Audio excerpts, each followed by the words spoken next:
Hello friends, welcome back to my channel. તો આજે આપણે બનાવીશું બટેકા વડા। એના માટે મેં અહીંયા 6 નંગ જેટલા બટેકાને વોશ કરીને લઈ લીધા। બટેકા બાફવા માટે કુકરમાં પાણી ગરમ થવા માટે મૂકી દીધું છે। હવે આપણે બટેકાને બાફી લઈશું પાણી ગરમ થાય। બટેકા મોટી સાઈઝના લીધા છે એટલે આપણે એની અંદર કટ લગાવી દઈશું જેથી એ સારી રીતે બફાય। પાણી ગરમ થઈ ગયું છે અને આ રીતે મેં કુકરમાં બટેકાને એડ કરી દીધા છે। હવે આપણે અડધી ચમચી મીઠું એડ કરીશું। ઢાંકણ બંધ કરીને 4 થી 5 વિસલ કરી લઈશું એટલે બટેકા સારી રીતે બફાય। બટેકા બફાય ત્યાં સુધીમાં આપણે વડાના બહારનું લેયરનું બેટર તૈયાર કરી લઈશું। તેના માટે મેં અહીં 300 ગ્રામ બેસનને લઈ લીધો। હવે આપણે એની અંદર થોડો હળદર પાવડર એડ કરીશું, થોડી હિંગ એડ કરીશું, થોડો લાલ મરચું પાવડર એડ કરીશું અને અડધી ચમચીથી પણ ઓછું આપણે મીઠું એડ કરીશું। હવે આપણે એની અંદર થોડું થોડું પાણી એડ કરતા જઈને સ્મૂથ એવું બેટર બનાવી લઈશું।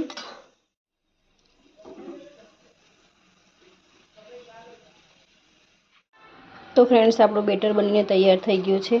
આ રીતની કન્સિસ્ટન્સી રાખવાની છે, મીડિયમ થીક એવી। તો ફ્રેન્ડ્સ, 5 વિસલ થઈ ગઈ છે અને બટેકા પણ આપણા સારી રીતે બફાઈ ગયા છે। આ રીતે આપણે ચેક કરી લઈએ તો સારી રીતે બફાઈ ગયા છે। ઠંડા થાય પછી આપણે એને છાલ ઉતારીને હવે આપણે બટેકા ઠંડા થઈ ગયા છે એની છાલ ઉતારી લઈશું। છાલ ઉતરી જાય પછી આપણે એને મેચ કરી લઈશું।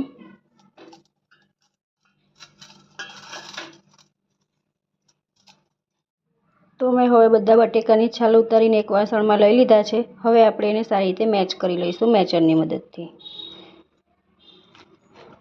આ રીતે બધા બટેકાને આપણે મેચ કરી લેવાના છે।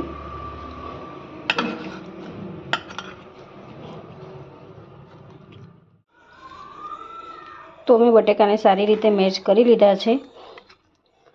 હવે આપણે એની અંદર મસાલા કરી લઈશું।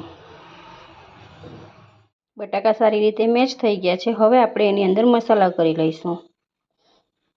1 ચમચીથી થોડો ઓછો એટલો મેં ગરમ મસાલો એડ કર્યો છે। એની અંદર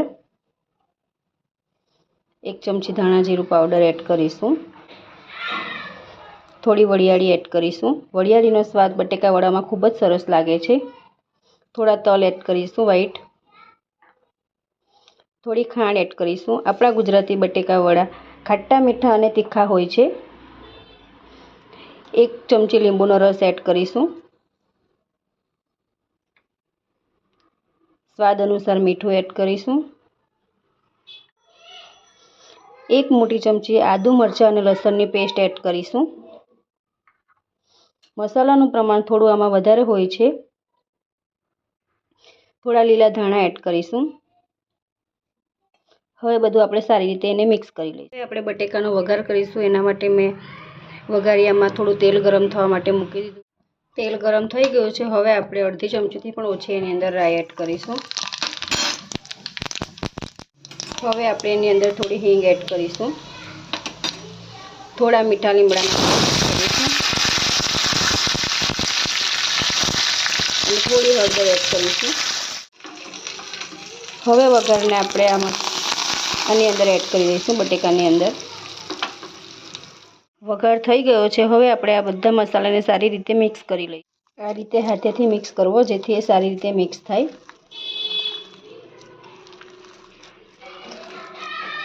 આપણે એના નાના નાના બોલ્સ બનાવી લઈશું। જે સાઈઝના બોલ પસંદ હોય ગોટા એ રીતે બનાવી દેવાના છે। આપણે આ રીતે બંને હાથમાં આપણે તેલ લગાવીને બોલ્સને બનાવી લઈશું।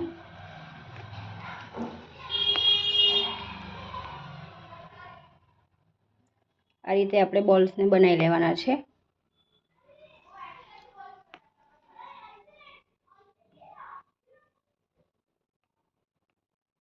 તો ફ્રેન્ડ્સ, આ રીતે મેં બધા બટેકાના બોલ્સ બનાવી લીધા છે માવાના।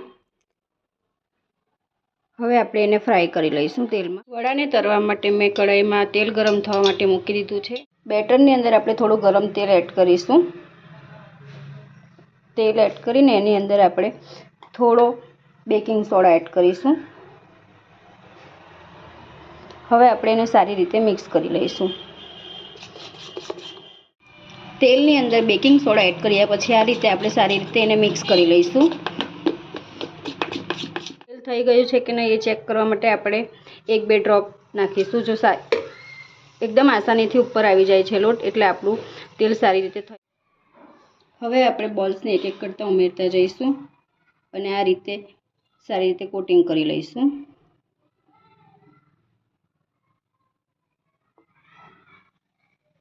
હવે આપણે તેલમાં આ રીતે એડ કરી દઈશું. મીડિયમ થીક લેયર રાખવાનું છે.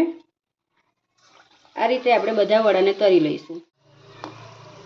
ગેસની ફ્લેમ મીડિયમ રાખવાની છે અને વડાને ફેરવવાની કોઈ પણ ઉતાવળ કરવાની નથી. આ રીતે 3 થી 4 મિનિટ સુધી આપણે સારી રીતે એને તેલમાં ફ્રાય કરી લઈશું. ગેસની આંચ મીડિયમ રાખ.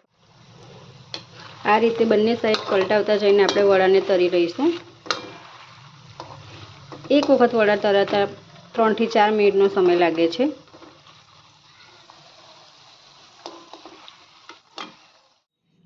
તો ફ્રેન્ડ્સ, આપણા બટેકા વડા બનીને તૈયાર થઈ ગયા છે.